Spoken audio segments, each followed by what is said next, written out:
Yo, welcome everybody to Swish for Real Basketball. I got my buddy in the building, Boogie Bob. What's up, man? Yo, yo, yo, Boogie in the house. And we have a Nice. special guest tonight, Next Level Basketball. Marty, man. How you doing today, brother? I'm well. Thank you for asking. Man, I'm glad you hopped on, man. We got a various bunch of topics today, and we're waiting on our guy Wild Dog to hop in. He'll hop in later. But the NBA has been zooming and booming. The All-Star game has already passed. We were past midseason, and now it's getting really crunk when it comes to the MVP race. So, Bob, there's a bunch of MVP candidates out there that the Kia I guess the NBA Kia spectrum tells us who the MVPs are. What are your thoughts on the MVP race, and who do you got as far as potential MVP for the NBA for 2024? Well, I'll give you my list here in a minute. Historically, there's a setup year before the player wins MVP. They either come on the scene or they have a great year, and so the year preceding it kind of gets them aware to where they have a lot of uh, notoriety. Couple of examples: Westbrook Mm-hmm. had a season triple double, but it wasn't until the next year Mm-hmm. that he won the MVP. Then you Ah, had James Harden that had a great year in Houston, but he didn't win the MVP until the next year. And typically, it says most valuable player, but teams with the highest winning percentage, it usually goes to one of those players. Uh, Very few times has it gone to a player that the team was below, I think, top four, top five in the mm-hmm. standings. So it, you know, I think it's kind of a misnomer. It's an easy out because some of these teams, when their star player isn't playing, they're below 500. And when the star player is playing, they can compete. So, a team winning record just means they got a bigger supporting cast. But you see MVPs. Uh, so I have my top five in this particular order, Okay. and you will be surprised at who I have at number five. So I before have you go Tatum to at your number. list, you said there's a setup year. So what about with the guy in Denver? Why wasn't he in a setup year? Because he didn't have like a phenomenal year before then. So Jokic, Embiid had just kind of come out of injury, and Mm-hmm. Stephen Curry and LeBron and all your typical names had already won several MVPs, which was one of the points I was going to make was uh, historically they don't give an MVP. Uh, there's very few players that won more than two. Mm-hmm. There's very few that have won three, and I remember they complained when Steve Nash won back to back. They're like he's not deserving, and then Steph Curry won back to back. But it's really hard to win that third one unless your name's like Michael Jordan or Magic or Kareem. Uh, so I don't. I think because of where Denver is, even though they still got a good chance to win uh, the West, Mm-hmm. they're not dominating like they were last year as far as record wise. So I don't because he's already won two and Denver's not at the top. I don't even have the Joker in my top five. Hmm. Okay. Okay. So you ready for my top five? And it does Mhm. not include Joel Embiid because he's not going What? to get 65 games in. Okay. So Because of he would injuries, be right? he would qualify in my top five, but he won't qualify for the award because this year is the first year you have to play like 65 games to qualify. So in Gotcha. order, I have Tatum for Boston. They got the Hmm. best record in the NBA right now, and they're rocking and rolling. So you And going from 5 to 1 or 1 to 5? I'm going from number uno down to five. So Oh, I so have Tatum was Tatum your number number one one. choice. Oh, wow. Okay, gotcha. I've got SGA at number two. Hmm. Why SGA though? Even though we're going to be discussing them later, but why SGA? What makes him so prominent as far as being in the MVP race? So when we talk about SGA later, uh, Hmm. he's there's two things. He's got a great supporting cast, so that helps. And he's got a couple rookies helping him. Uh, but they're much like why I put Tatum so high. Oklahoma City's fighting for the number one record, uh, Hmm. and they made the play-in tournament even though they didn't win last year. So they were kind of the surprise team. I think in one of our earlier podcasts I had them jumping up further. Uh, but SGA, John Morant got all the press. The SGA just he's elevated that team, so that's why I got him number two. And then Gotcha. and number three, equally same reasoning, probably going to be a surprise.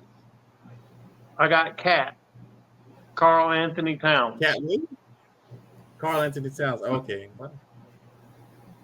Uh, So why Cat? Minnesota. What makes him so interesting as far as the MVP candidate? I don't know why you got Cat in there.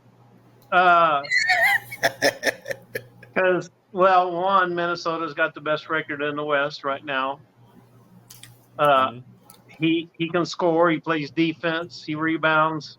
He's pretty much been injury free. Uh, if I recall the stats, he got 50 in the AllStar game, even though that was a ridiculous score. He still scored 1/4 of the points. Uh, I Damn. just he I have Cat for the same reason I have Tatum one and SGA two is team record and uh, he's got he's having a breakout season. Uh, Okay. Number four, I got Giannis. Giannis. I got So, Giannis okay. So explain. Antetokounmpo.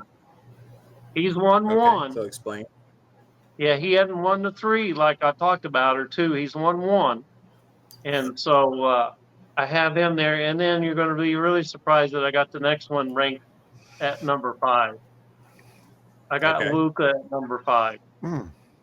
Okay, okay, I mean, okay.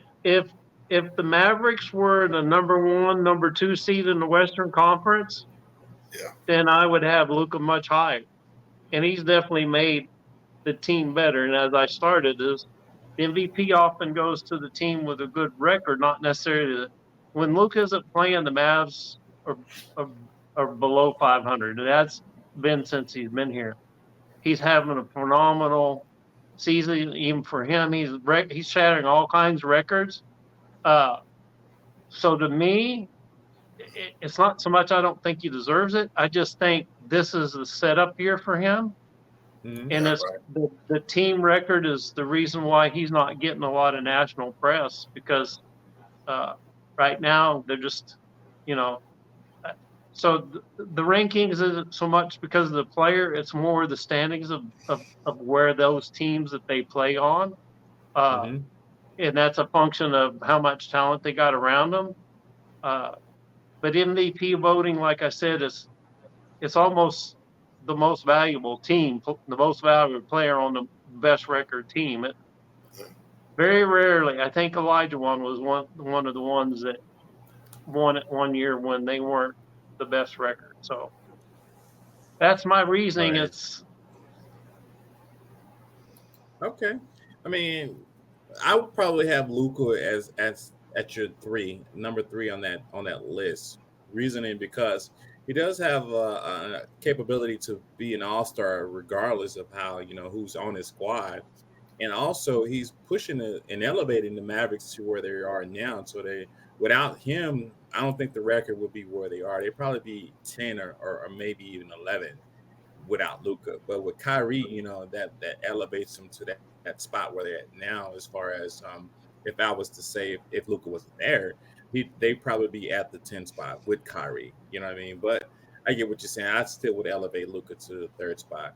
Well, welcome, man. We're glad you joined the show. We got a couple of good people on board with us. Marty, he's with Next Level Basketball, a nonprofit. So he's going to kind of discuss what we're talking about. And speaking of Marty, we want to get your opinion on the MVP race. So, what are your thoughts on who you think should be the MVP for 2024? If you had Well, an opportunity to scope it out. well, as I heard before we started the call, that this is a pro Dallas Mavericks podcast, so so I can see why I can see why Luka was so hot. Luka, I get see for me it's hard because I know every Batman needs Robin. So when you look at basketball, is Luka able to roam freely and do what he needs to do because he has Kyrie Irving? So is his game even elevated more because you're not just worried about Luka like years before? You worried, well, he got Kyrie over there. So I think that combination has definitely helped him to do a little bit more, not have so much on his plate and have the supporting cast. So I think if anything, that may hurt his standing a little bit because of the combination, whereas a lot of the other players don't have that strong 1-2 punch. But definitely should be in the conversation. What did he score, like 77 points one game or something like that? 73 this year. 70 73. points. Yeah. So I think with Jokic, I think with the NBA too, that they love a good story. And for many years, there wasn't a Caucasian superstar or outside of Bird. That was it. And then Jokic came and what, he hit one or two? He had one or two MVPs, I think. Two at least, right? Too. Two, right? So, it'd be a great story to get one more. I mean, obviously the team, to your point, Boogie, has to get to that 1 or 2 spot, but if they can stay there, then I think he gets his third. I mean, it's a great story to tell. Not even Bird did that, I don't think. So it's going to be tight. I like Shea because he's young and he's killing them though. I like what he's doing, and they got a great record. So, Yeah. but marketability, NBA is about marketability.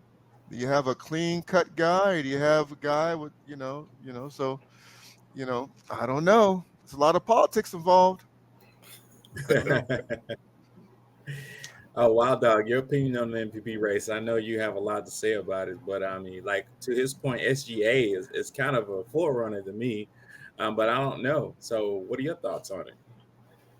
Yeah, I mean, I'm be the first one to say it's sports entertainment, and Facts. and the Joker coming off of Finals MVP. I mean, that would be a great story. That would be great for marketing. That would be great for all the numbers out west. The country's kind of divided in half. Half the population is out there. So that's real talk. So yeah, the Joker, of course, is on my list. But then, my son, for whatever reason, last night he got a peek at the sheet, So I made a promise, though he is a Mavericks fan. Right now, the problem, the Rex Rabbit, Jason Tatum is his guy. So from my son, Jet, let me give kudos to Jason Tatum and the work he's doing out there. And though again, it's like, he's got a couple of Batman. He's Batman. He's got a Robin. He's got a Batgirl. He's got a whole squad of of vigilantes over there beating up on everybody, the East and the West, with their record.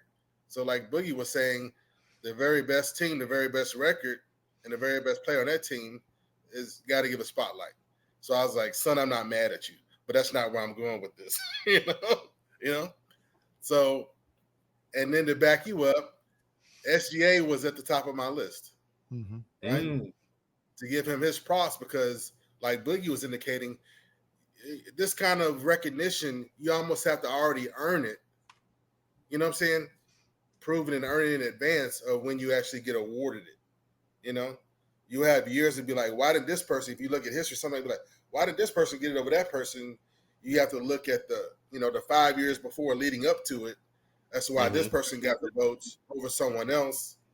and then the basketball community tries to play catch up, and do the right things by people. So for me right now, with the way Oklahoma City is lighting it up, for me personally, it's SGA all the way.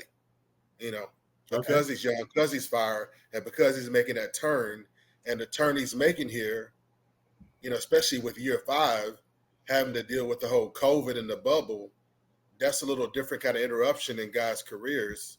And he's making this hard push in year 5, which is a fundamental thing I believe in. And all the young cats around him and his coach is like, the things he's doing and the way he's doing it, I feel it deserves recognition. So I got to put him up on the board so he doesn't get swallowed up and disappear, you know what I'm saying? Come the next year or two. So again, like Bob was saying, it's a setup for him, So to your point, though, Amadi stated earlier, it's all about the actual how the city dynamic is. As far as Oklahoma City, it's not a prominent basketball city, so it's kind of hard to advocate for a person who's not in a city that has a bunch of population where they can kind of boost that team's morale or basically push them up. But I don't know how he could be so far up on your list when it's not in a prominent city. But again, Dallas is considered, it's a major city, but it's considered a small market, And I'm from Louisville, Kentucky, where we don't even have our own team. I come from a University of U of L. Came from a college town, basically. When everything's all considered, I come from a college town. So, for me, I recognize that, having spent so many years in the NBA. But as a basketball fan, my basketball heart is like, I don't even really care about all that. You know what I'm saying? Because you can have emerging markets. Because for years, people from Oklahoma City came down to Dallas for games. It was regular. Right. Amongst fans, you had droves of people coming from Oklahoma City. That's all the more reason why they deserve their own franchise, because they were putting numbers in Dallas and traveling, to Memphis and going wherever to see basketball games.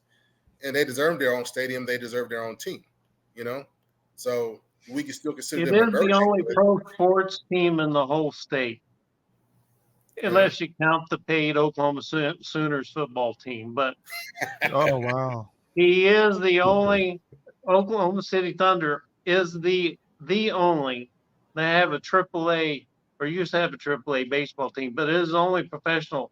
And Kevin Durant won from Oklahoma City. Westbrook won his while he was still in Oklahoma City. Harden got his afterwards. But I hear what you're saying. The publicity and the amount of votes is kind of like the AllStar voting. That's why they split it up between fan voting and coaches voting. The team that makes the run at the end, I think that's going to help determine. That's going to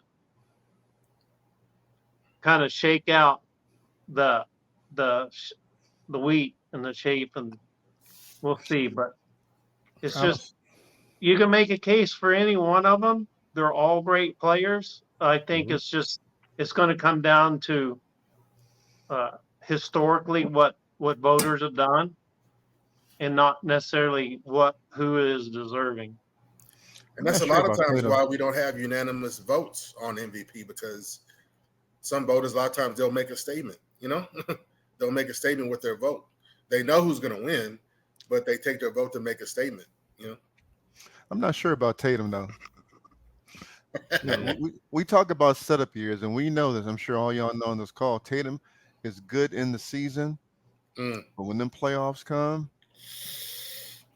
we see that. So it's Tatum. I agree with you, Monty, 100%. We talked about that a couple weeks ago. Tatum in the playoffs chokes, and Jaylen Brown has to carry him. But the MVP award is a regular season award. Yep. But however, guys, so the discussion around that particular topic is always MVP during the season versus playoffs, which we count as season 2, right? Yes. So when we're having this discussion, can we put that D mark at the end of the last game of the season when we're having this discussion about MVP? Which, by the way, I love the points that everybody's making. This is awesome material. I'm going to back up now. You might well stay part of the conversation. So that's my question with Tatum is I Hey, remember we welcome all hot sports opinions. I remember last year for Tatum. I remember the year before. So is Tatum that we have the Celtics we have now, is that Tatum, or is that, to somebody's point, Batgirl, Batman, and all the Right. really is it him, or is it the team? That he gets the benefit of the team, as we see, because he's the face of it. But I know behind the scenes, Tatum, what's he going to be like in May and June of this year if they get that far?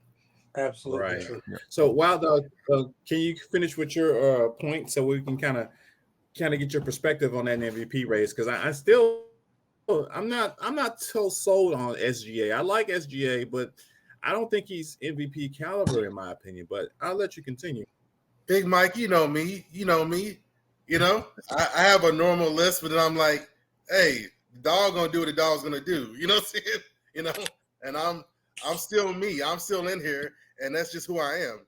So nobody should be surprised. You and Bob should not be surprised that I got SGA at the top of my list, because if I had a vote, I would make a statement with it. Okay. Because And that'll be SGA. He's a very good prospect. And if you project it out, like Boogie Bow was hinting at, right? That's potentially 1, 2, 3, 4. If you project it out now, work with me here. If you project it out of a small market, Oklahoma City Thunder, that's 4 potential Hall of Famers. Okay? So the foundations kind of be established already and to be set up for a smaller market, emerging market. That's the word I really want to emphasize here, is emerging market, you know, to get it shine, to give them more emphasis and expand, you know? So to Bob's point, that's the only professional team in the whole state. So how can it be an emerging market when they've been there for however many years and they still haven't really been prominent? You know what I mean? They had great players, they have MVP type players, but they all moved to different cities.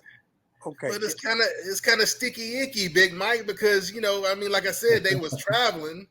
So they were used to traveling to other places, you know, wearing other people's other, you know, cities' jerseys. And then then you had, let me see if I can get it right. Then you had the New Orleans Hornets up there for a minute, right? Yeah, Hurricane Katrina. And then so I mean, oh yeah, you're right. You're right. Yeah, it's sticky icky when it comes to that. You know what I'm saying? But then if we look at the big picture, that's why I was saying project and look big picture. You got Hall of Famers coming out of there. You have great coaches coming out of there. You got another great coach there, emerging young coach, emerging young players, and what's still considered a young market because of all the flip-flopping and this and that. And it's like, it's kind of like, okay, fine, let's settle down and give up Oklahoma City their own team. You know, and then from there, then you're starting their history, you know, legitimately, without all the flip-flopping nonsense. But to round out my list, you know, let me go ahead and back up Bob. I got Cool Hand Loco on my list. You know, he on the bubble, but he's right there, right along with the Claw, Kawhi Leonard on the bubble, you know, because you got 4 potential Hall of Famers over there, but there's got to be, but even that makes it even more complex for the coach and the leader of the team to manhandle all that. You know what I'm saying? You know, how to handle all that and be the leader amongst future Hall of Famers. So that rounds out my list. Joker, Tatum. I also had Greek Freak on there, of course, you know, because they're playing well. And with all the drama they've had, he's Mr. Consistent. Everybody else can do whatever they're doing, but he's holding it down MVP style, right? With the organization, with the coaching changes, with the players showing up and not showing up. But the Greek Freak, Giannis Antetokounmpo, is Mr. Reliable as far as I'm concerned, with all of that nonsense going on over there. He's keeping them in it, you know? So let me ask you guys this question. This is for the panel. Halliburton with the Pacers, do you think he's even capable of being an MVP? Because the boy is balling out of control. I've been thinking about that for a long time. So, I mean, Monty, do you think he's part of the MVP conversation? Would he score in and the boy had 20 assists in one game. Yeah, I think so. He's young, but he's hungry. Man. Yeah. Yeah. In the small market, you don't hear much about him at all, but yeah, that dude can go. Hey, Big Mike. Thanks to Bob, I got hooked up. I went to the Mavericks official watch party for the AllStar game on Sunday with my son. Nice. And I made a scene. Wow. I made a scene Nah, you wild dog. when they when they when they how they announce the players in the team, right? When they announced Halliburton, oh man, I was just doing me, but it was like quiet as crickets, and there was me barking and you know what I'm saying, and pumping, and the whole entire place stopped, looked, Wow. and stared at me, and I just kept barking and clapping. Yeah, you about to find out tonight, and I was like, yeah, I was talking smack to the whole place. You about to find out tonight. If you didn't know, you about to learn. You about to learn today. You know what I'm saying? Wow. And every time he hit a three, every time he made a move, everybody would kind of look over at me. But Coach Mike, Right. if you're gonna put Halliburton in that conversation, then I think Jalen Brunson deserves his flowers too. Ooh. If we're gonna do it, go ahead on and do it. Right. So, speaking of MVP races, a lot of MVPs actually have foundations that they want people to contribute to, nonprofits per se. Like Steph Curry has a great nonprofit that's been prominent. So we want to talk to Marty. He has a nonprofit. It's called Next Level Basketball Academy, which it has a lot of great potential to be something great for the Dallas DFW area. So we want to kind of give Marty the floor and kind of discuss the nonprofit, and then we can chime in on our ideals and what we think of nonprofits and how those can be prominent for a lot of organizations. So Marty, the floor is yours. Yeah, well, thank you so much. Next Level, it's really Next Level Basketball International Academy. We're a 501c3 nonprofit organization, and we're dedicated to using athletics as a catalyst for positive change in the lives of young people. And we mentioned DFW. We really want to do it on a worldwide stage, is what our long-term goal. But as we all know, we ought to start with from humble beginnings, before we blossom. But the vision was really, and it really came like this. I've been playing basketball all my life, semi-pro, all that stuff. And as I had kids and enjoyed watching them play as a parent in the stand, and maybe just assisting, a little practice here and there, I realized from season to season that the kids weren't getting any better. I mean, it's just the same kid from this season to the next season. And as a parent sitting in the stands watching my kid, and I could either complain about it or do something about it. And that's kind of where Next Level Basketball came from. It's my way of giving back. It's my way of getting those kids to the point where they're actually getting better. As we know, only a small percentage of the kids make it. On every team, there's always one or two guys, but that does not necessarily have to be that way. And that's what Next Level really became a part of. We are an AU program, but unlike, in my opinion, any other that you'll ever find, because we have so many programs outside of just basketball. And when you think about it, you want to develop the child's physical abilities, but also their mental abilities. We have so many kids that grow up and they act like a nut when they get a little bit of money. I'm not mentioning any names, but what if they would have had that guidance through? So we have programs that talk about developing young minds, emotional IQ, financial literacy, civic responsibility, social responsibility, Beyond the Court, which is a program we're putting together for giving a kids kind of a plan B. We all know as kids, as being kids at one point, that we want to be a rapper, we want to be this. It's that one thing. That's all we want to do, but we never think about a plan B.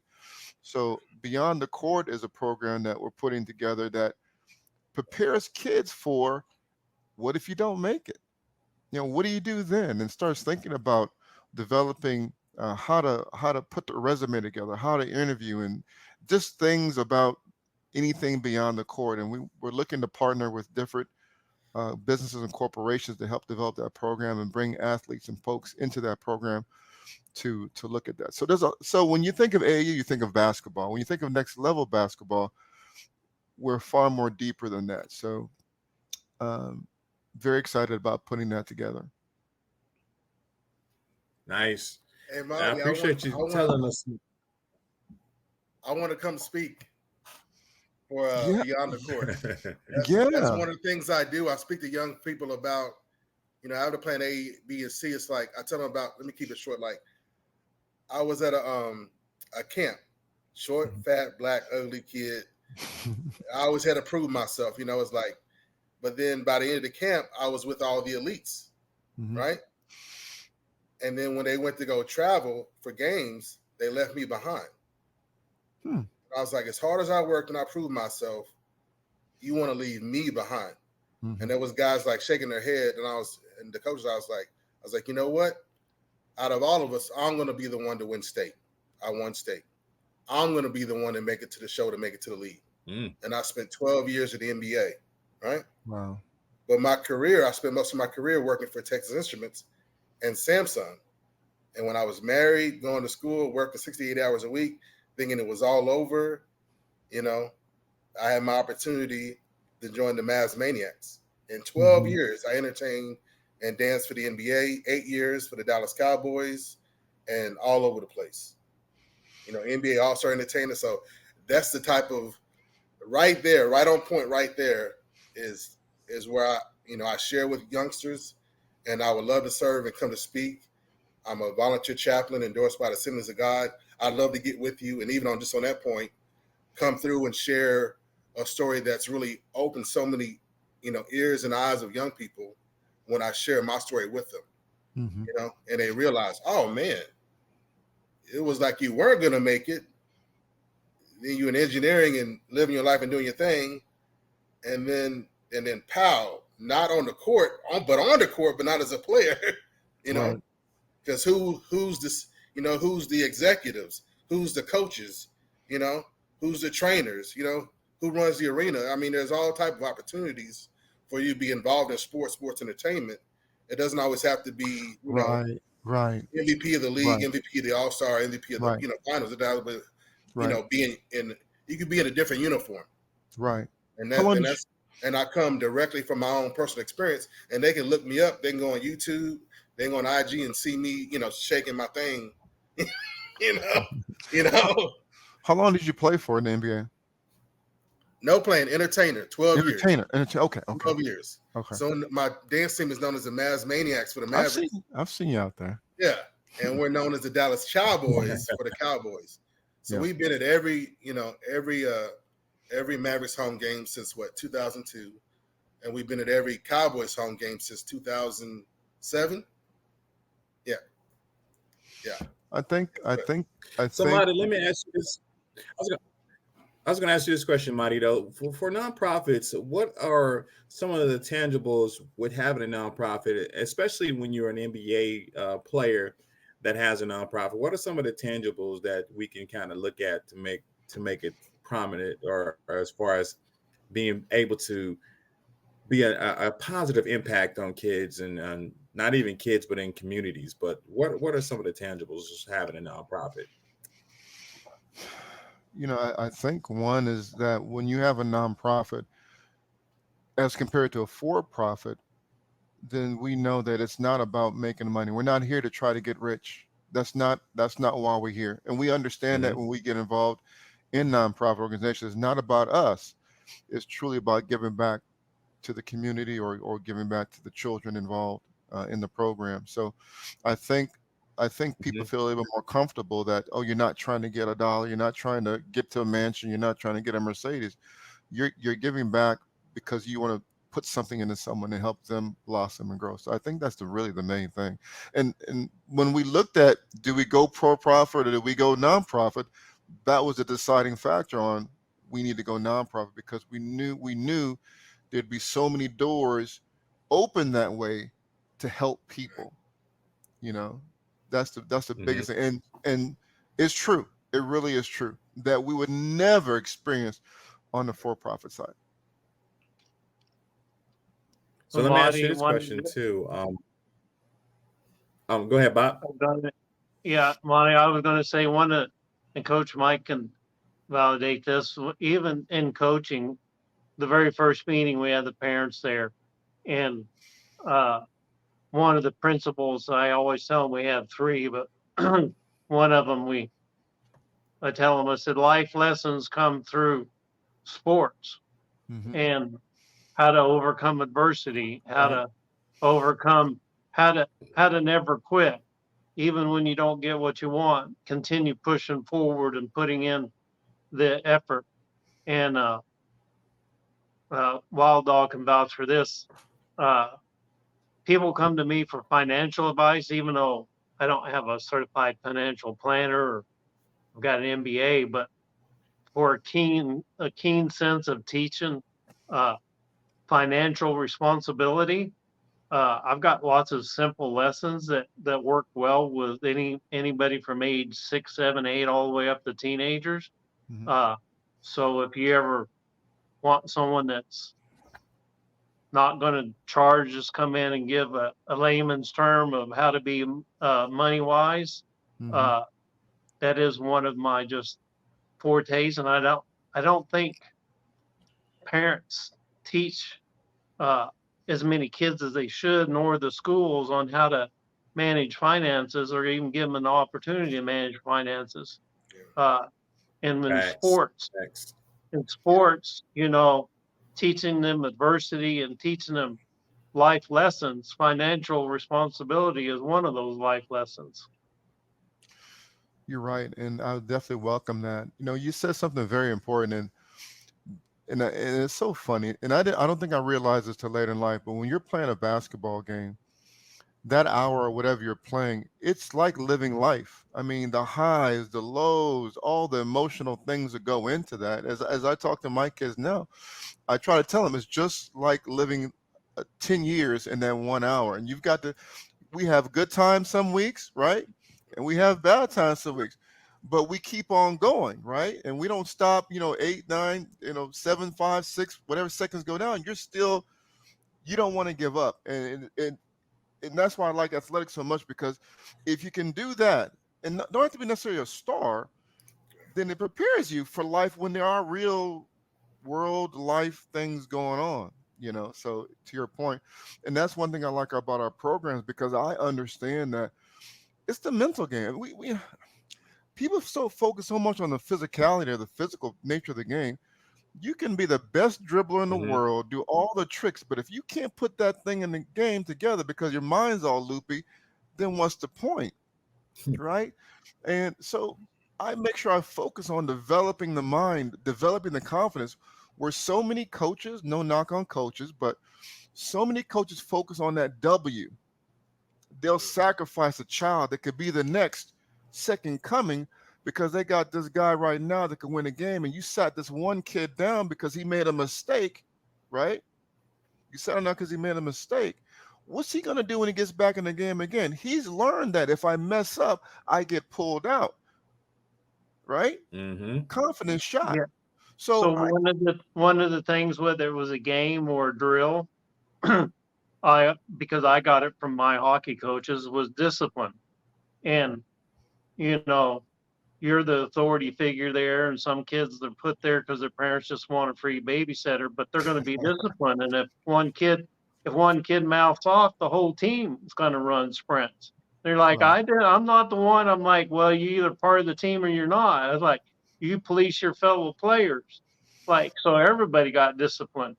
right. So we use basketball, and you run certain drills, but underneath all that is teaching them the discipline and the want to, and the not just the how to, but the want to, and still the drive.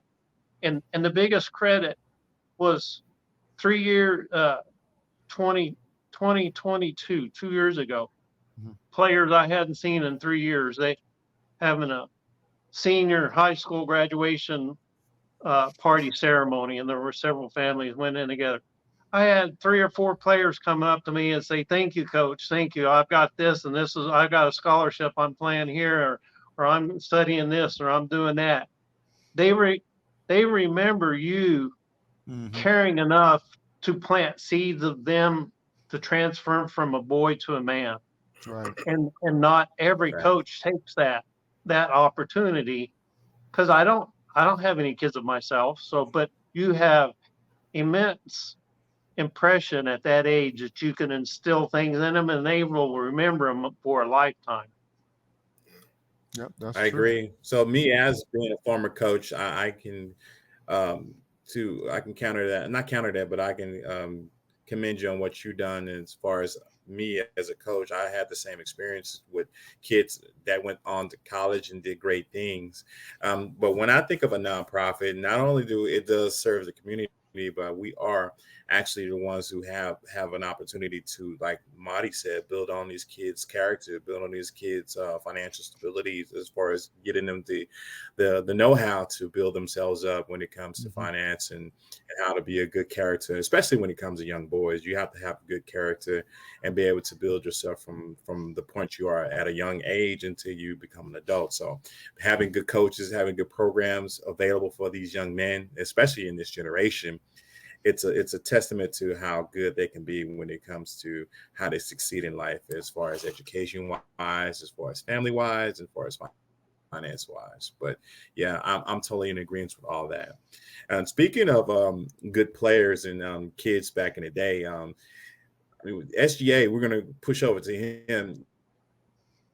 Can I ask you this question? And this is for you, Wild Dog. SGA, do you think, and we're talking MVP race, do you think he is right now a bona fide star, or is he still trying to search for that star potential when it comes to his game, NBA wise?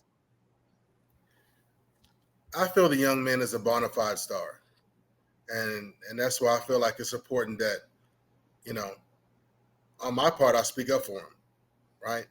Because of the market, because of intangible things, it's easy for him to be overlooked. But if you listen to his teammates, if you listen to other cats that have to play up against him, right? You know, he's deserving. He's a real deal. Listen to his teammates. Listen to the guys that he plays against. Listen to interviews. He's the real deal. So not just what I'm seeing, not just my eye test, but what I'm hearing from his own teammates and his own opponents, you know, he's the real deal. Okay, so that would be your reasoning for him to be a potential bona fide star. Because I mean, I think differently, but and then you know me, I'll go there. He was traded from the Clippers, right? Oh, so that's right. So in my opinion, looking at it in hindsight, it's taken Westbrook and Harden to fill SGA's shoes. If you want to look at it simply and directly, it's taken two future Hall of Famers to try to fill his shoes at the Clippers. And that's just real talk. I'm not trying to insult anybody, but that's just real. They let him go, and in the end, they had to get Harden and Westbrook to try to bring the Clippers around. So it's taken two future Hall of Famers to fill SGA's shoes. And again, the way we identify things, he's making that fifth-year turn, even with the COVID and the bubble right in the middle of his career, right? He's another Canadian like Steve Nash coming through the Kentucky program. And right now, he's as efficient. The only other player that's more efficient than him is Nikola Jokic. Finals MVP. The only other player more efficient than him. So that's real. That's real numbers. Okay. That's real consistent. There's no faking that. There's no faking the PER. You can have a good day. You can be player of the week. You can be player of the month. You know what I'm saying? You can be all hyped up. This is no hype, real substance, real talk. You know.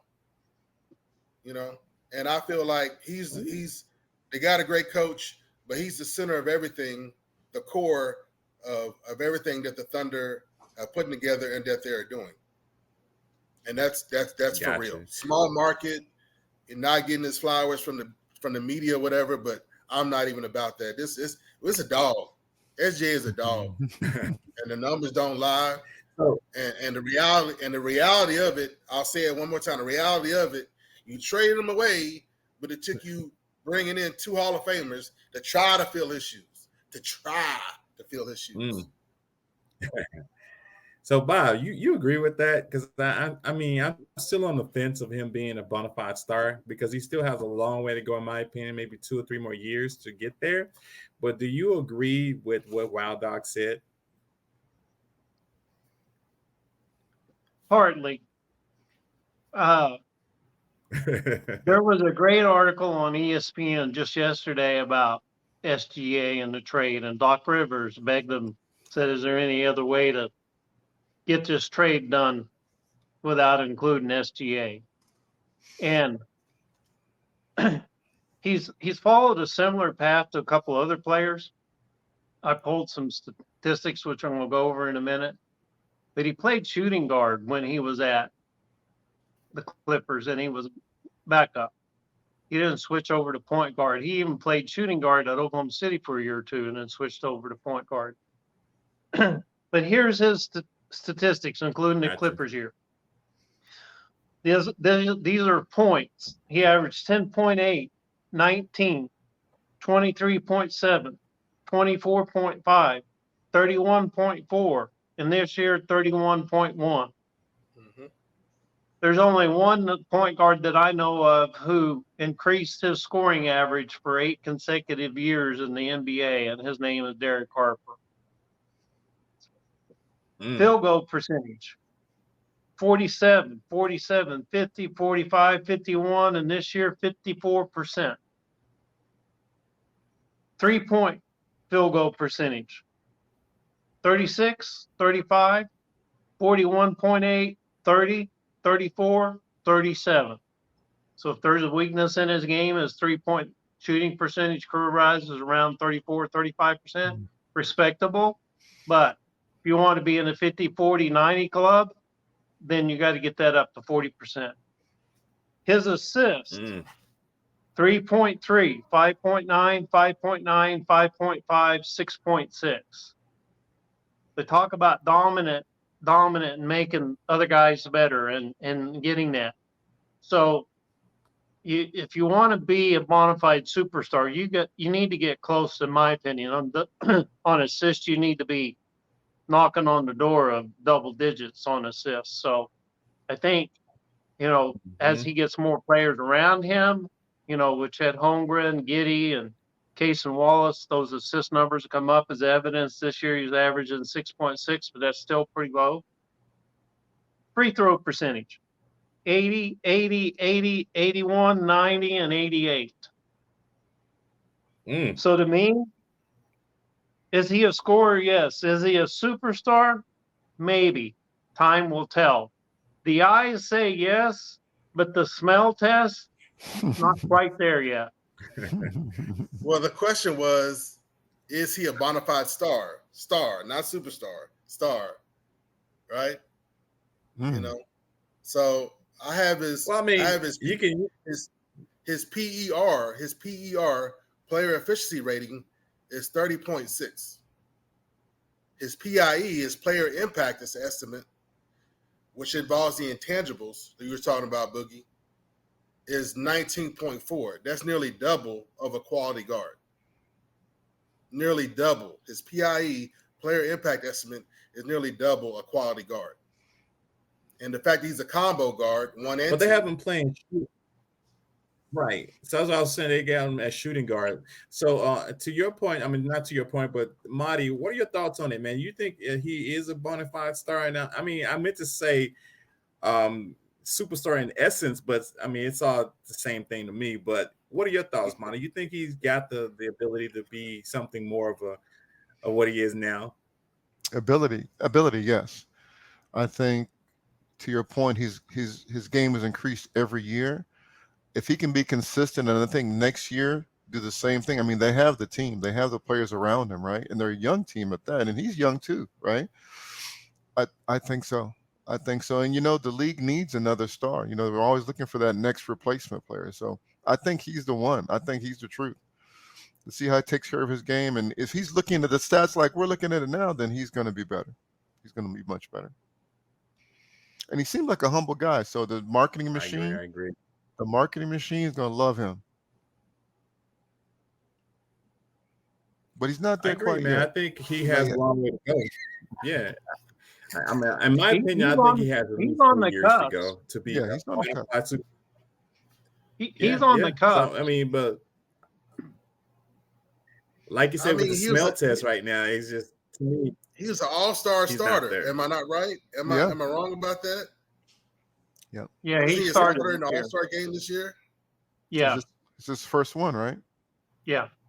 Yeah, Okay. I believe so. So, Okay. Coach Mike, if you had to put De'Aaron Fox, Ooh. SGA, and John Morant, and you want to start a team around them, which one of the three are you going to pick? The one who stays the longest. Mm. I'm a De'Aaron Fox fan because De'Aaron Fox can hoop, man. He just like he has a better team around him this year than he has ever had. So he's got an ability to be a great player. So if I had to choose out of those three, it would be De'Aaron Fox. So that's hands down for me. Yeah, but then De'Aaron Fox is out at So? 2017 class with Tatum. I would choose Tatum over Fox, though I love Fox. You know, I admire, appreciate Fox. I more and more appreciate a young man's game, but yeah, out of his own class, he was not first. Well, Yeah. it was Fox, it was Shea, and who was the third one? John Morant John John Morant. Morant. Okay. We know as John a can't, point guard. as a point guard. Yeah. Well, John can't finish a season, so that's not good. But he gets a lot of press. You compare him to Halliburton and Fox and SGA, John Morant gets a lot more press, and then Memphis isn't exactly a big market. Yeah. Yeah. My problem He's with the point. flashy. Gotcha. My problem with the point guards of today is they're not really point guards. You know, they're really shooting guards in the point guard. Yeah, they more score Say it first. again. for the Yeah, most part. the era of the Say it point guard, again. the era of the true point guard. No. It's not just And me. you know what? then. Who the one guard that makes me think, the one point guard that makes me think about what Marty just said is Jalen Brunson. He's a shoot first guard. He's a You know what I mean? I like his game, but he's the epitome of what you just stated, man. He just to me, shoots 6 shoot assists first. a He's game. not a traditional guard. That's embarrassing. I mean, the whole game So you passed the ball 6 times. That's good. You mustered 6 passes up the whole, but you shot 15 to 20 to 30 times. I don't know. The age of the point guard, the true point guard, is gone. But I get what you're saying. And speaking it's all about the excitement and all about the hype, marketing. We want a guy who can run it and gun it. That's what we want, right? Yeah. I think Curry messed that up. I'm sure we might talk about Jennifer. I think Curry messed that up. Yeah, Doc Rivers in this article mentioned how much he really didn't want to trade SGA, and they asked him did they think that SGA would become the star that he is today, and he goes, I knew he was good, I knew he worked hard. He said I knew he would be a thorn in their side. He goes, but he never estimated that he would be this good. Wow. Okay. Wow. So that's from Doc Rivers. Wow. If you haven't read that article on ESPN. But he basically compared him to Allen Iverson in a bigger body. Yeah, I think Doc was off on that one. I don't see any Allen Iverson in SGA. Allen Iverson is a freak of nature when it comes to scoring a kick and get buckets. Even though he didn't pass the ball well, if I had to choose between SGA and Allen Iverson, I'm going Allen Iverson all day long, just because of how he's a heart guy. He has the heart. SGA, not saying he don't have the heart, but if I had to compare the two hearts, Allen is bigger heart. He's going in there, he's trying to get the buckets, he's going to take the fouls, and he played in the era where you had to take a foul and then get back up and just play again. The rest kind of ate the whistle and didn't blow it at the time. So that's the era he grew up in. I don't think SGA could handle that. You know what I mean? To me, he's a softer guard. But again, Big Mike, I mean, the Sixers learned their lesson and went all in with Iverson. I just talked about how the Clippers traded him away, and then Boogie come in, how, Doc Rivers did it reluctantly, but you did. You should have, in hindsight, kept SGA and built a team around him. But then you bring in Kawhi Leonard, Paul George, Russell Westbrook, James Harden, and we still scratching our heads, hoping and waiting that you be the real deal and get something done. Nah, for real. And speaking of the real deal, and I'm going to go to you, Bob. What are your thoughts on the Mavs right now? Do you think they are title contenders? Do they have the ability to push it to the Western Conference Finals again? And then, they haven't been there in 2 years now. So with the new additions, do you think they have the ability to be a title contender, or what are your thoughts on that? I have several. And as much as I would love to say yes, these were the notes I wrote down. And before I get to the notes, it reminds me of something told me the Mavs had lost in the first round several years in a row before they broke through in 2011. And as fans, you put your chips on the table. You're like, I'm not putting all my chips on the table. I don't want to give my hopes up. They lost. Then the next year, you put your chips on the table. Oh, they lost again. Well, in 2011, put a few chips. They won the first round. Put a few more chips. They won the second round. They get to the finals. It's like, okay, I'm all in. I got all my chips on the table now.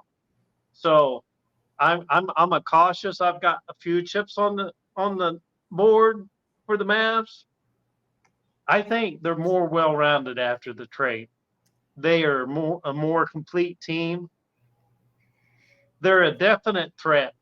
They're not a team anybody wants to have to play in the playoffs.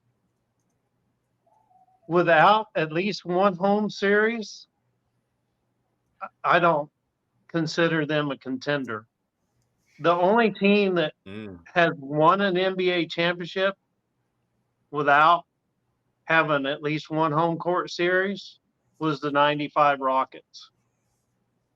And to go on further, there's only been a number 8 seed that has made the finals. 2 of them, the New York Knicks with Derek Harper, Rolando Blackman, and John Starks and that group, and the Miami Heat. So, they're treading 6th, 7th, 3rd in that bunch of, if they get hot and get in the top 4, maybe a good title contender. But if they're in that 5 through whatever, all the way to the play-in, that this might be the setup year. It might be the year before they break through. I want to believe in this team because I like the players they got. They got a lot of cohesiveness, but there's only 27 games left, and they're 6.5 games behind the front runners. That's a lot of making up to do. So if they can creep up to that 4th seed, they got a chance. I got a few chips on the table. I don't have all my chips on the table. I got a few. Yeah. I think if they move to the East, I think they can make it.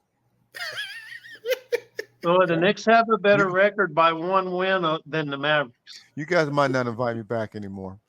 But so think about it. In my opinion, there's 2 asterisks in the NBA. It's 2011 season, lockout, and the bubble season, Disney season. The Mavs won during the lockout, short season. Now, they won the year before the lockout. No. Was it before the lockout? Yeah. Going into because they didn't raise their banner until the day after Christmas. Yeah. I don't know about that. So it was a full 82 games that season? Yes. Mm-hmm. I don't know. And they were the 3rd seed. The West is tough. The West is a tough place to win. It's tough. It's tough.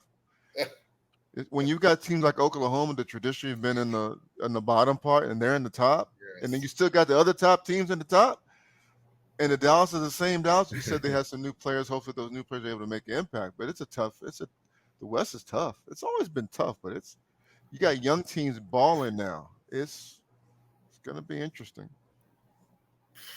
Boy. So you don't think there'll be a contender, Marty, or what are your thoughts? No. No? No, it's too tough. It's a That simple that no. that, that path, that path, I that got you. path that's a tough path. Look at Wild Dog. I I think got you. And Wild Dog, you're yeah, he's looking I was gonna say uncomfortable. he's like, man, no, Yeah, I'm the just, Mavs need Mo. They need Karl Malone to come out of retirement. I got a little bit of angina going on over here right now. I'm glad I got my ice pack. I remember my ice pack on me. Coach Mike, Big Mike is boy, I done sobered up. I was like, yeah, and I go into it, I'm just like, oh, one of my sayings, right, is timing is everything. Mm-hmm. And that includes trades and the Mavs have been rolling, but coming out of the AllStar break, you have to be completely healthy and steamrolling to make a turn or flip in your season and push you through the playoffs. And the timing of it, it just doesn't feel right. And it doesn't, and looking at the numbers, it just doesn't look like it's going to be quite enough, you know? And yeah, they're going to, What makes it not win some games. They're going to be they're going to be streaky, but is it going to be enough strength and momentum to push through this already well-known, highly competitive Western Conference? And like Marty was saying, this year the conference is almost like turned on its head, you know. And how is New Orleans sitting at 5? So let me ask you, and I don't mean let to be me ask you this nitpicky, question, Wild Dog. Let me ask you this question, Wild Dog. So you don't think, like, because you know a lot of the teams in the West have big players, like LA has big players. Phoenix the only one that has a small team, but like you have Utah has big players. You don't think the two additions with what they added doesn't help them become more of a contender? Because those two guys that they added, or they needed that because they was lacking in rebounds, and now they're like almost top 10 in defense rating. I'm happy with the move, but the timing, because the way I see it, look, even with them rolling the way they're rolling, they're not the only ones rolling, and they're not the only ones steamrolling, and they're seeing with a lot more, you know, we got experience, but a lot more deep experience in the playoffs. You know, Big Mike, the Suns are coming. Big Mike, the Kings are coming. Big Mike, the Lakers are coming. And I don't know what and even with the Pelicans, I'm waiting for the Pelicans to have a flat tire. I haven't changed my prediction on them. You know, Ingram and everybody I know, but it's just a you know, you rolling on one ball tire and trying to get to work, and it's gonna go flat on you. You know what I'm saying? I'm just waiting for it to happen. But then, like, yeah, the Mavs can slip at the 5, but that's not how it's going to roll out. The Suns are going to make that push. So if you even say the Suns are holding the push, if the playoffs were today, then that would put the if it started today, right? They'll be playing against the Mavs against their nemesis, the LA Clippers. Oh yeah, they'd be third spot. So when I look at it that way, when I look at it that way, if the playoffs started today, oh man, that's horrible. That's horrible. But the good thing is they're not in the play-in. So if we continue to move forward, then we'll be all right. So like Bob said, if we get to the 4th spot, then we're fine. But right now, you know, we're not in the play-in. That's the whole thing I was thinking. Like if we start at the play-in, then we're fine. So when I mentioned the number 8 seeds that made the finals, Miami did it with the play-in. They were at 7 and lost and had to win a nail biter at 8 to get in, and then they made the finals. I think Gafford and Washington, they give them something that nobody has really talked about. They talk about their height and their rebounding, and that's obvious, and you can track that in the stats. But what Gafford and Washington give them, they give them some moxie. You know, it was real easy. They tried to push Luka around. They pushed Dorian Finney-Smith around. They beat up on Dinwiddie, and they weren't really a soft team, but they weren't long and they weren't big. So when a team played them physical, they didn't have that bruiser. Julius Randle, I think, has averaged career numbers against the Mavericks because they never had anybody big to stop them. But they got some players with some moxie. It's like, you're not going to fool with Gafford. Like, someone wants to pick on Luka, Gafford might get expelled in one game just because he'd go punch somebody's lights out. And PJ is guarding. He's tough guarding. He's 6'7", but man, is he tough. And when he gets his shooting underneath him, finishing that. So, I mean, Wild Dog was right. Even before the trade, their ratings in the last 10 games are off the charts. And they run and gun. But the playoffs is not. I mean, you get a few steals, but it's a half court. And if you're going to win a half court game, not too many better players than Luka and Kyrie to win you a half court game. So they got to maintain their health, and they got to get at least one home court series. Yep. Gotcha. And finesse teams don't win championships. So adding those two gives them that bruise. So Right. if the Pelicans get a flat tire like I expect, and then perhaps the Suns might be sufficient with all we got to do is get in the door. Some teams so seasoned, they're not worried about little stuff. They're more concerned about being healthy.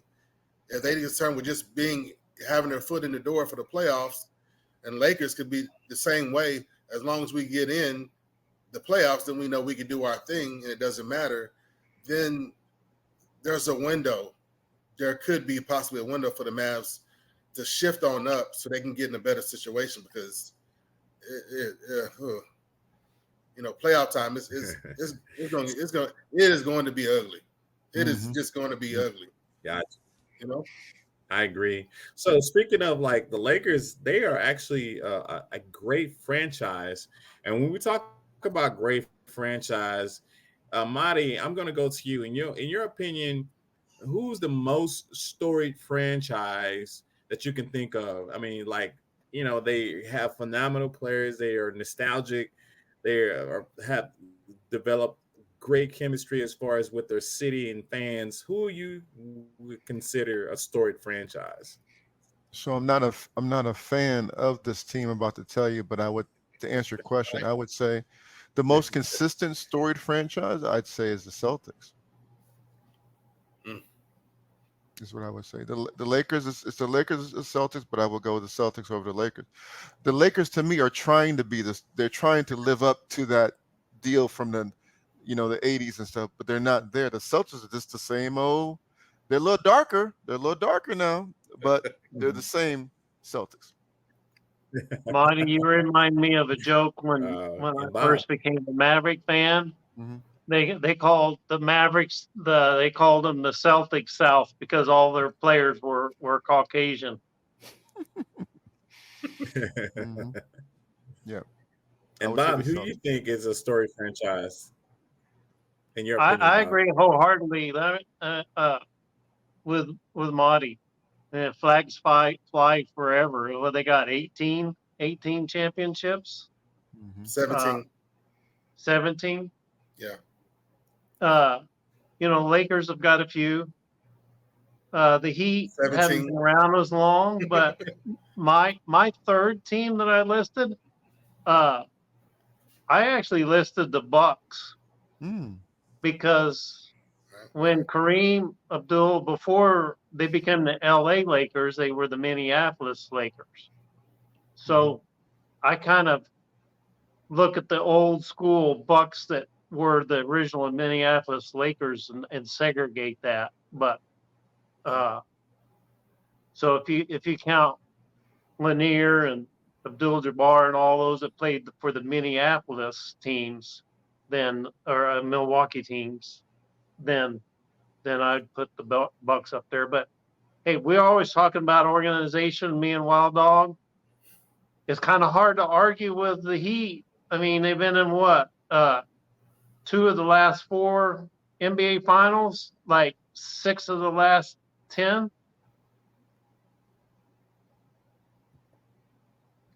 Pat Riley. I mean, that's a good. Pat Yeah. Riley. Well, and Wilder, your thoughts on this?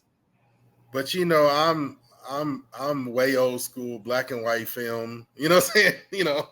I don't dismiss anything.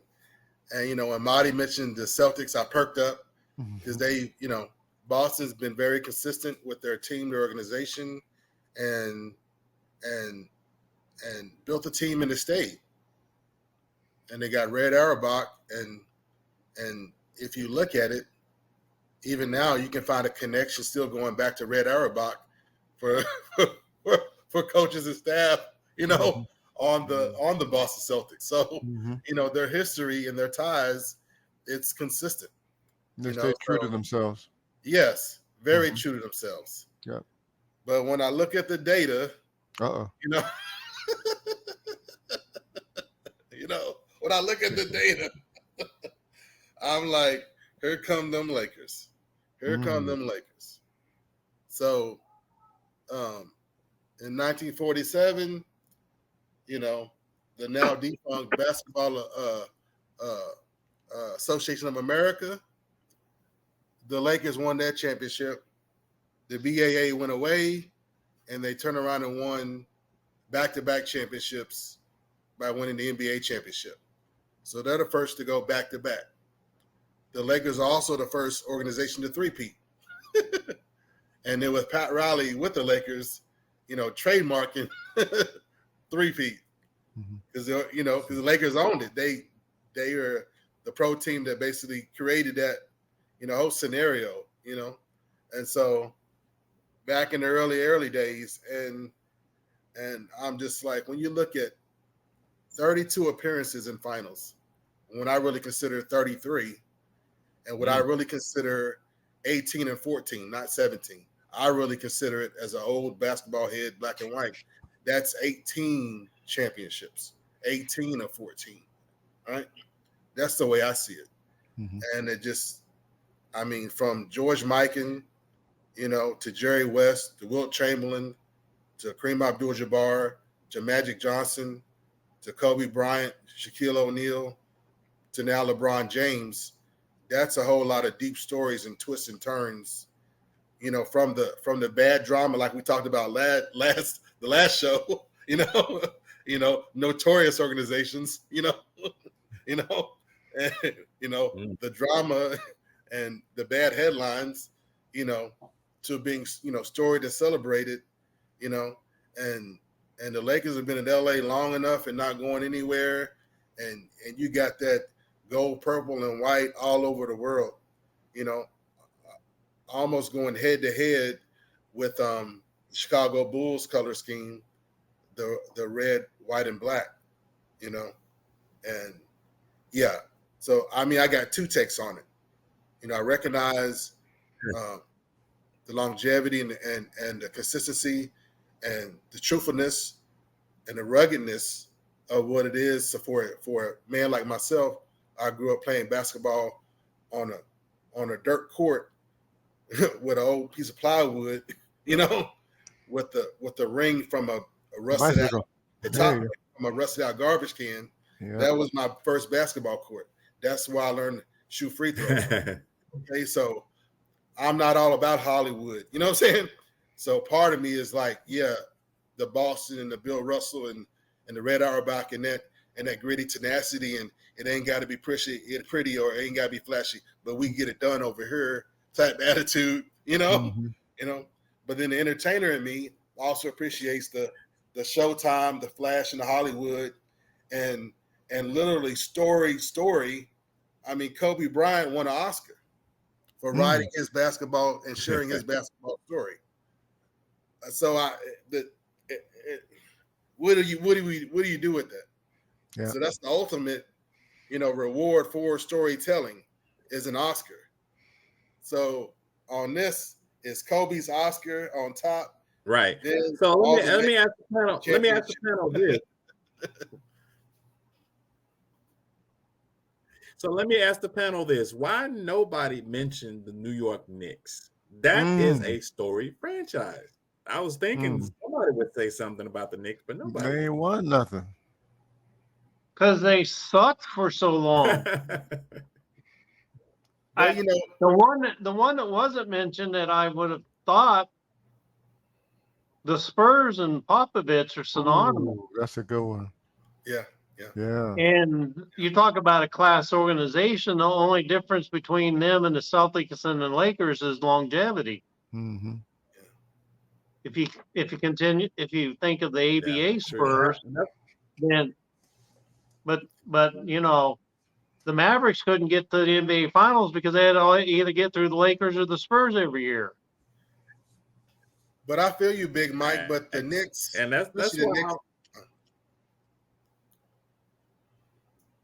But I mean, like you said, longevity. They've been in New York since New York was built. It seems like, but that's why I think when I think of a storied franchise, they have a lot of great players that came through there, even though they're not championship wise one of the top teams. But a storied franchise to me is having some type of nostalgia about you when you've been doing it for these many years, and when you go to their stadium, it's like, wow, I'm in the Garden, or I'm in, their magnificent stadium. So that's what I think when I think of story franchises. And you just hit on the big point. Even when the Knicks were terrible, or as Barkley would say, terrible, Yeah. people wanted to go see Madison Square Garden. Yes. It's kind of like I went to see the Exactly. Celtics versus the Sixers so I could see the old Celtic arena before they Yeah. built the new one. But Madison Square Garden is a story in itself. Yes. College, high school. I think the movie about Sonny and Nike, Madison Square Garden played a role in that as well. So is I it the mean, my franchise heart. or is it Yeah, the city? true Is it the story. city and is it the city that makes it, or is it the actual franchise? If we looked at the franchise itself, the Knicks, and took out the nostalgia of New York and the Garden and all that, would we say the New York is a storied franchise? No, but you can't do that, Marty. No. No, you wouldn't. we All right, covered where to your most of point. the NBA players come out of New York and California. Mm-hmm. New York is still basketball, and then the mainstay team is the Knicks, and yeah, they do have a storied history. And my heart, I want to sit here and spend an hour talking about the 76ers, and then some of these young cats, have listened to me and gone back and watched film, and they see that the Warriors' history goes way, way, way, way, way back, because they made 12 appearances, in the finals, and they have a rich history. But there is a chasm. There is a chasm between So, Marty, Lakers and the Celtics and everybody else. Gotcha. So think about teams and good players and all that stuff. Marty, do you have a chance to look at the AllStar game? What are your thoughts on what can be improved with the AllStar game? We just kind of want to give a deep dive and kind of review it and find out what can be changed. One thing I did like, what I did see, is Steph versus the WNBA player. That was great to watch, but it could be better as far as the entertainment value. What are your thoughts on what can be improved with the All-Star game, and what are your reviews on it? So are we talking about the All-Star, the whole thing, or just the game, that one game itself? The reason I asked is because I would say right now to your point, I would say the game that they had recently, the last couple of years, has been kind of different. So, what are your it thoughts? is, when they changed the whole East and West, I was done with it after that. The nostalgia, of the East versus the West players, the fight, that was awesome all through the years. Then they changed this, like pickup ball. You captain over here, you captain over here, and you go. I was done with it after that. So I did not watch it all. Yeah, I quit after that. I'm still stuck in the nostalgia of the East versus the West. Yeah. So I can't answer that question. But you think they should have never changed that and kept it that way? No. What would you change? Are you? That is the change. That is the change. I mean, what would you change? What would you make? Well, that would be the change to bring it back to the way it was, isn't it? Yeah, I because mean, that's where they put it back to. Yeah, it's What back. would you add though? Like, if you would add anything to the All-Star game, what would you add? well, hold on a minute, because I went on strike after. You're telling me they went back to the old format? They didn't go. Yes, yes, Yeah, yes, yes. this Really? year. This year. Yes, This year I for the missed first the. Yeah. time. I this didn't get the year. memo. I didn't get the memo. So really, They the were East hoping blew nobody the was paying West attention. out. The East blew the West out by that many points. East versus West. Yeah. Yeah. That was a butt Yeah. stomping. Wow. So I can't answer the question. I went on strike. I Yeah. didn't get the memo. They went back. I would have watched it, but yeah. No worries. Wild Dog, in your review of the All-Star game, kind of give us your thoughts, man, and what can they improve? Oh, on the All-Star game itself, I mean, I kind of like the way things have gone. I mean, just shake things up a bit, move things around a bit, find out more or less what the players like to engage the players more, and then also to engage the fans a bit more. Because again, like I just mentioned, I grew up not even on blacktop. I grew up playing basketball on the dirt.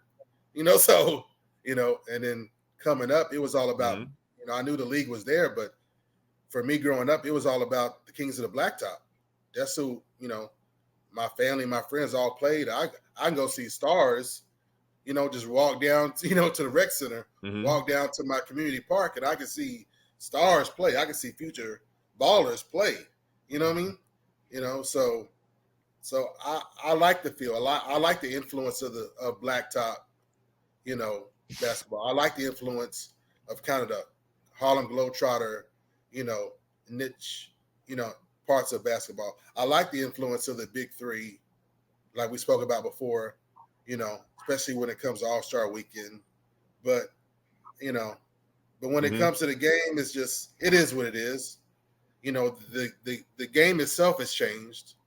So then the All-Star game itself is just a magnified version of that. It's soft. It's not a competition really anymore.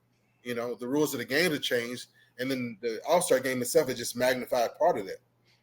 So if you're asking me, I'm like, okay, go back to the rules from go back to the rules of 1990.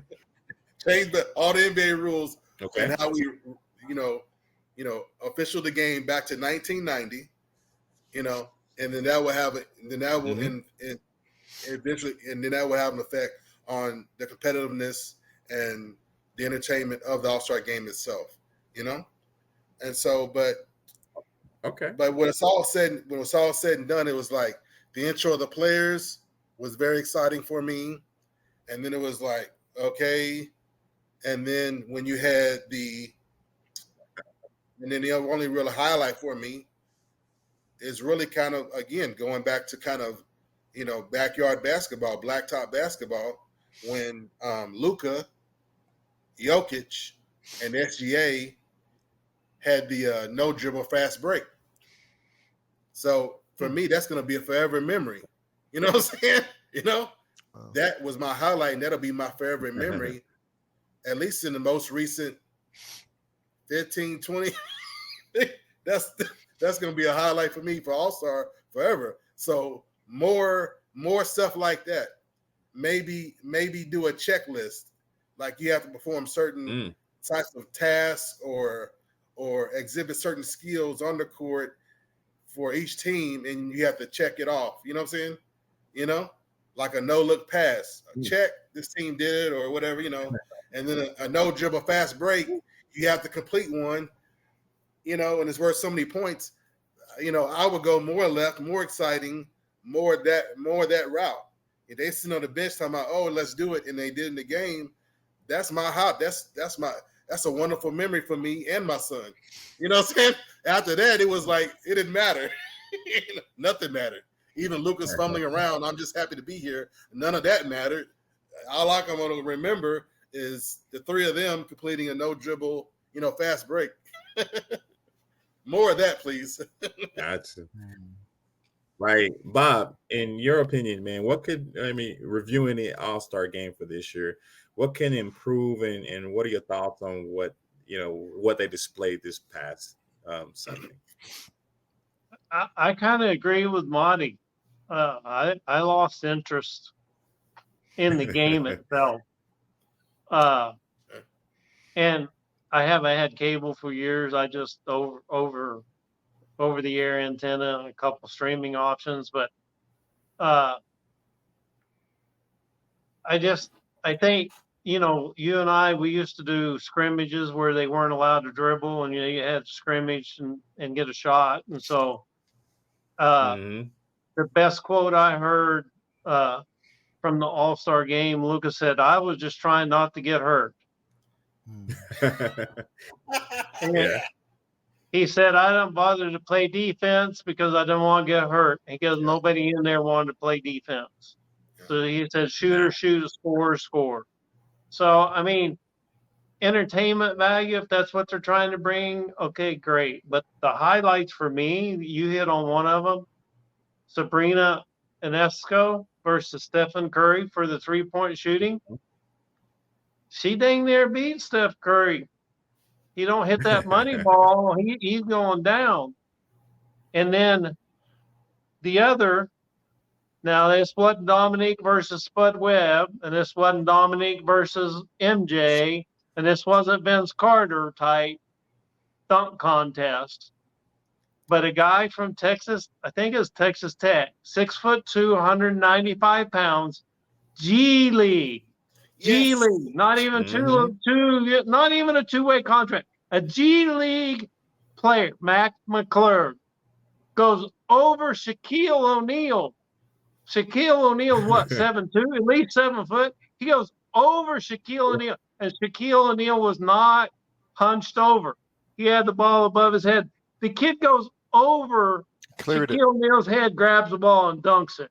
Yeah, he cleared At it by about 6'2". He's about 4 inches over that when he went over his head. I mean, he cleared it easy. Yeah, he was clear. Like, yeah. And he didn't put no hand on the shoulder to go over it. He just flew like an eagle and did the splits over his head. I like Shaq's like, you better get over my head here. But two-time dunk champion for the Osceola Magic. Yeah, I mean, it's not D Brown from the Celtics pumping his shoes up, and then going and dunking it, but we're not talking about a superstar guy. I don't even think he makes 7 figures. He's like maybe 6 figures. G League. He's in the G League and he's jumping over Shaq. Yeah. I love it. And even for the Rising Stars, they had a whole G League team coached by honorary coach Detlef Schrempf. And I didn't care. I was like, I love it. They got the G League involved. We're honoring Detlef Schrempf, and he's honorary coach of the G Leaguers. I'm like, perfect. It didn't even matter what happened after that for me, But that's why I talk about just even changing it up and opening it up. I'm like, It's wonderful. The NBA is not just the NBA. It's the WNBA. It's the G League. And even then, I think they should open up even a little bit more than that because, again, I love my Blacktop Kings, and I think they should be some judges or maybe even be allowed to compete because they have an influence on the game, because there was even references to white. There's a lot of changes I could say. I would like to see them do. Right, I would like to see them do something like King of the Court. You know what I mean? Like who can last the longest? At least for you get 5 minutes to score, however many points, whoever ends up with the most points, move on to the next round. Something like that would be awesome to see, as well as what Ice Cube is doing with the Big Three. You know what I mean? You can have a tournament within the All-Star game where the best 3 players are selected by the coaches and the fans, play against the next team, and they do a tournament bracket inside the NBA All-Star game. That would be awesome to see too. It'll bring more eyes, but like the King of the Court would be one of my favorites. But speaking of All-Star players, and Bob, we're going to go to you with this question. What makes a player a once in a generation type talent? What makes that player above and far beyond any average player that we can really consider average? You know what I mean? What makes a generational player? I'm glad you asked that question because, like superstar, it gets thrown out there a lot in all the sports about generational player. Uh, and I was reading something else today. Uh, it's actually like my fifth bullet point, but it's a generational player is an original player and he's unique. It's not something you've ever seen before. Uh, but here are some of the things I think that make a generational player. They change the way the game is played. Uh, you can go back in the past and look at some players. You can look current players. Steph Curry and Dame Lillard changed the way the game is played. Tim Duncan changed the way the game was played. Dirk changed the way the stretch four was played. You know, Kareem at center, Skyhook. So, when you're a generational player and you change the way the game is played, that is makes you original, unique. Uh, a one of a kind player. We haven't seen a Kareem since then. Some may say we've seen a Larry Bird since then, if you want to put Dirk in that category, but Larry Bird was that was all dog. Oh, Uh, yeah, yeah. That's We only have one seen. bird, dude. Yeah. we've seen a version of Magic called LeBron, and now in Luca, but I agree Magic was with the that. first 6'9" point guard. Yeah. He was a true point guard, Mm-hmm. and one of my favorite players who changed the game. And in an in-game dunk was one of the most memorable because he went up under the basket and did a reverse dunk. Dr. J Mm. changed the game. So that they have to have GOAT potential for their era. Did they dominate in such a way that they were the best player in the league? They're not necessarily comparing one player like MJ versus somebody else or Kobe versus somebody else, but why they played. Were they the best? Were they the GOAT when they were playing? Mm-hmm. And a lot of people will probably look at skill set, but do they have off the chart skill set? Not just jump, leap, shoot, all that. Is their skill set so different? You know, Mhm. when you watch Luca play, whether you like him or not, he makes the other players look like they're playing checkers when he's playing chess. Mm. So, That's actually an analogy. so that so Wimby VW considered a generational player.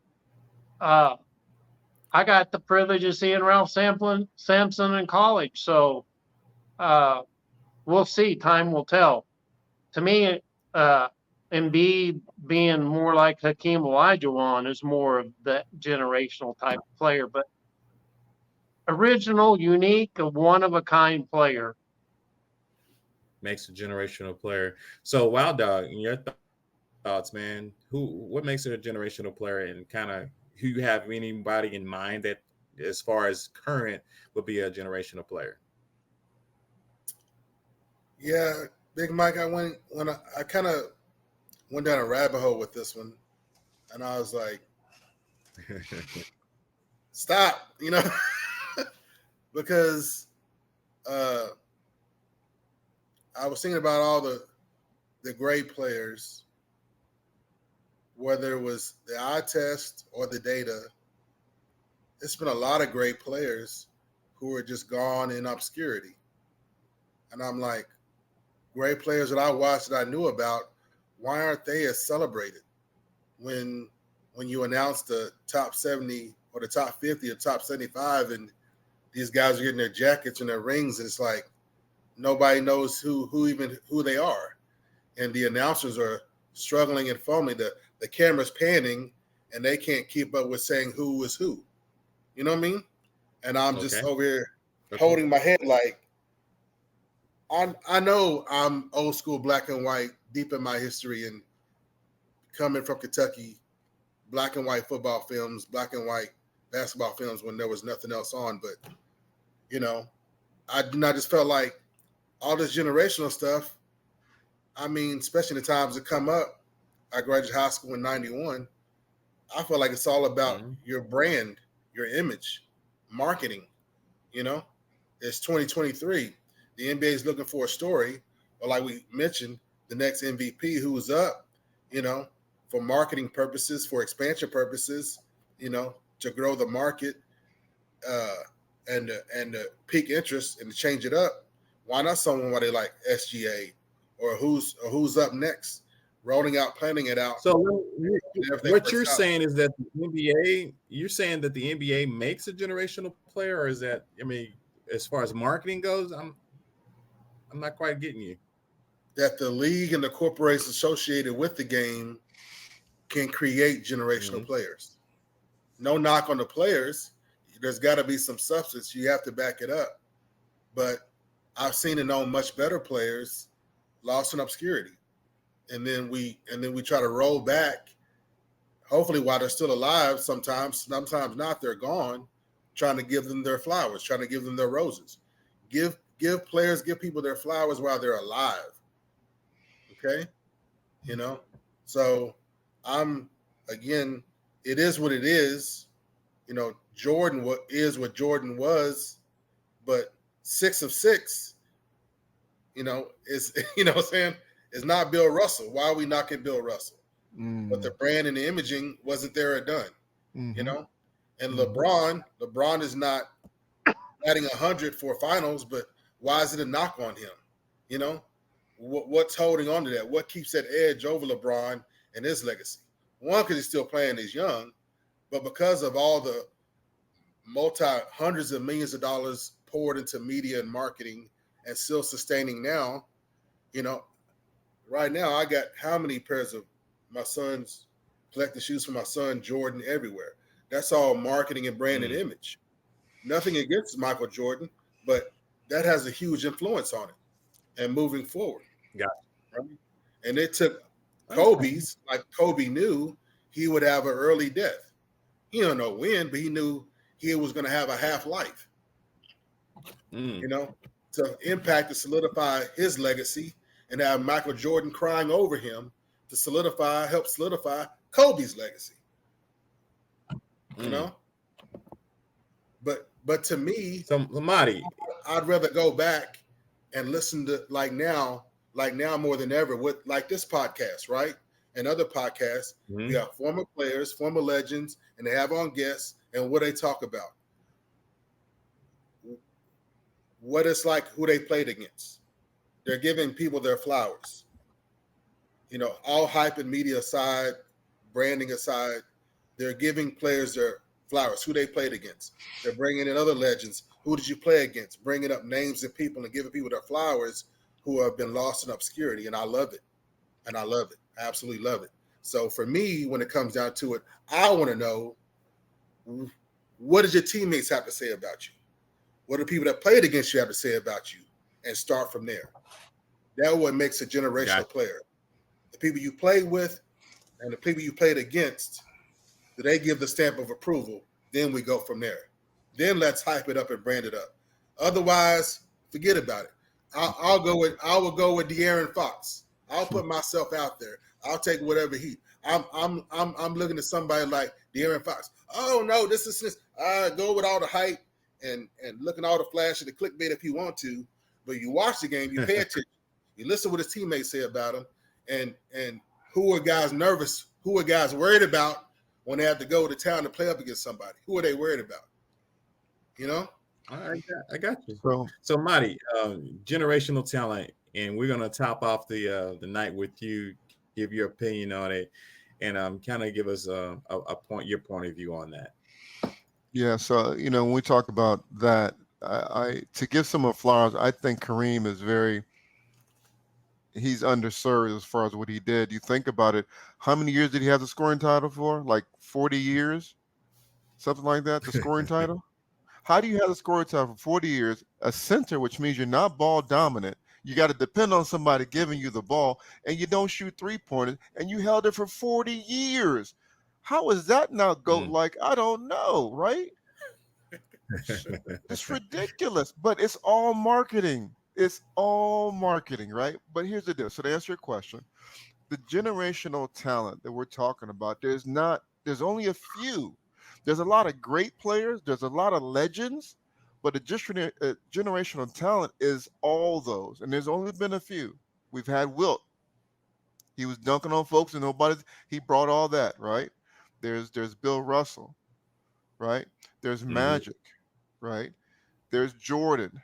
We didn't mention Iverson. Iverson changed the whole thing. Tattoos, hair, the crossover. He changed things, right? Then you got Curry. Nobody was shooting from half court. It was taboo. And we know we all played. I was trying to get close to the 3-point line as possible. These guys are shooting from half court. They changed the way we played basketball, and all the great players and legends played in them. They changed the game and made everybody play in that game. That is a generational talent to me. Now, LeBron is not a generational talent. His physique and what he brings to the game, but nobody on the blacktop is saying, I want to be like LeBron. When we played basketball, we wanted to be Jordan. People want to be Curry. People want to be Kyrie. Nobody wants to be LeBron. So to me, he hasn't done anything for the game, like change some things. He did some stuff for himself, but not change the way people play or want to be or inspired by. He hasn't done that for me. So, and I don't think there was a commercial. You'll like this, Monty. There was a commercial. Be like Mike. Yeah. I want to be like Mike. But then let me throw a name out there. Akeem Olajuwon, the first MVP of the league, defensive player of the year, and Finals MVP. Okay. I mean, I don't know when or why folks stopped talking about him. But so he's one of those things I consider. He's amazing, no doubt about it. I'm a Akeem Dream fan, but what did he do for the game? Like, how did he change the game? You know what I mean? Like a Curry, like everybody from high school to blacktop to college. What did he do for the game? And that's why I say there's only a few players in the history that have actually put the game and changed some stuff. I don't think Olajuwon did that. But that's what I'm talking about. That's where but why not? Where's that subtle difference? But if you ask Tim Duncan, you know what I'm saying? Yeah. If you ask certain key players, how or why did they have their footwork? Right. How or why did they develop a certain move or do certain things? He quietly impacted, but you know the game. You said it right there, quietly. Exactly. Quietly. So, yeah, exactly. There's stuff that you see. Monty, Monty, where would you put Dirk Nowitzki in that realm? So again, he changed the game. Stretch 4, you mentioned it, right? Nobody was doing that back in the day, right? So now there's really no centers anymore. The centers, I mean, we have centers, but they're all back shooting threes now, right? The days of the Shaq and the Olajuwon down Duncan, no, they're all like 7-foot guards now. So yeah, Dirk had a big impact on it. With the one leg shot, that's Dirk. Was he generational player to you? One-legged fader, right? I think so, because he changed the game. Yeah. I mean, he changed the game from Europe to the United States, right? But it's quiet. It's not something that we see, but we know as basketball fans and players, it's known, but it's not hyped up like a Jordan or Iverson or some of those guys. It's not hyped up. And that's what I was trying to get at, because even it's not even so much Dirk's personality, it's just even the timeliness of it. You know what I mean? Yeah, yeah. But the game is global, and like we talked about before, you got cricket, soccer, or football, and then there's basketball, the third most popular sport in the world. Okay, So it's a global entity, and we got MVPs coming from Greek, African descent to Serbia from the Eastern Bloc, old Soviet Union. I mean, so so I just feel like, in some hints, when we're going to discuss it, maybe get to more substance of it, maybe go a little deeper, right? For the Dirks, for the Olajuwons, because players are going to tell you who helped and impacted, who they look to, who they watched, who helped impact their game. And then other guys who they played against would tell you who they were worried about and who they couldn't handle. You know what I'm saying? And who was a good teammate, who was a good leader, who was good in the locker room. And more of that's coming out, and more of it's being listened to. And then podcasts is really where that niche is. Right. To fill that niche and talking about things that that are more immediate substance and not necessarily just clickbait or just going with the flow of the crowd. We have opportunity to mention, to bring up names and how generational players can easily be overlooked. Well, and even too, we got to give some love to Bird too. Any white dude is insulted. You sure you heard the story? He's insulted when they put another white guy on him. That's badass. And look, it's taking social media and podcasts. Yeah, Bird to was get more light on Larry Bird. Be like, hey, wait a minute. I didn't know. And more stories coming out about Bird. Be like, hey, he's not making y'all top 10 lists. Why? Where's Larry Bird? Some of these guys' lists not even on their top 20. Right. He was the truth. And I was a first fan.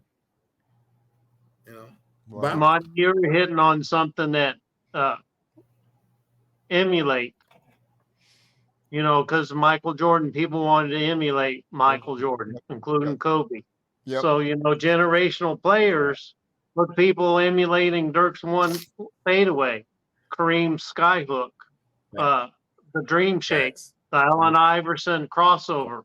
It isn't so much the move is that when people see a certain player do something no one else can do, like you go into any gym, like you were mentioning, they're all wearing number 30.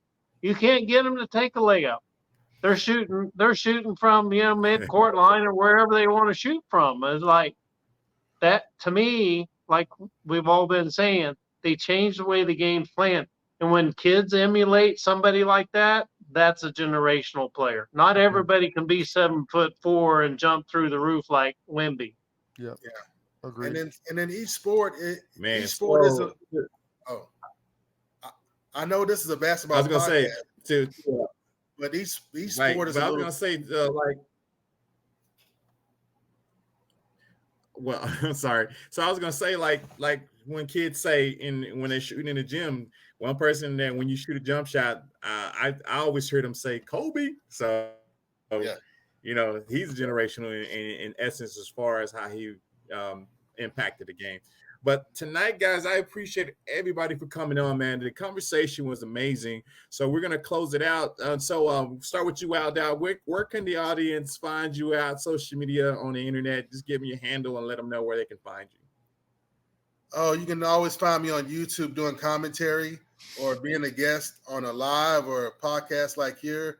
So you can find me at Wild DOWG 357 on YouTube.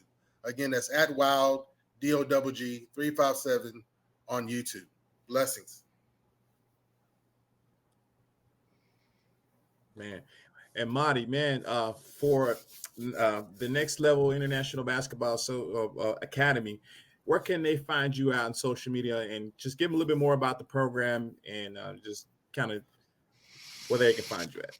Yeah, go to our website, nlbacademy.org. Also, too, we're going to be partnering up with it's a training academy called BMFP Sports Academy, and their focus is on the physical development of athletes. I mean, we're talking about 13-year-olds. I mean, pushing the sleds. I mean, they've got a good program they're putting together up here in the North Denton area. So we're excited about collaborating with them as well. But nlbacademy.org, we've got we have a YouTube page, and as well as we have Instagram as well. So you can find us there. But as far as the program, it's the mental aspect of the game is what we are our focuses, as well as the physical aspect, the mental aspect. The mental development is so key and so important. Gotcha. I really appreciate you coming on, man. Boogie Bob, where can the audience find you, man? Social media, internet, all that good stuff. Well, thank you for always having me, and great show, guys. Thank you all for coming on. And Swish for real. I want a name like Boogie Bob. How can I Wish get for one of real. those then? Right? You gotta work Wild hard for dog. it, man. Wild All right, dog. guys, have a great There's weekend, YouTube man. video of me Appreciate y'all dancing, jumping on. Marty. Is there? Yeah, just type in Boogie Bob. Yeah, I like it it. is. Check them out, man. So, guys, thanks. Guys, have a great weekend. I appreciate y'all jumping on, man. Switch for real. Have a great night. You guys take care, okay? Bye, guys. Be well. So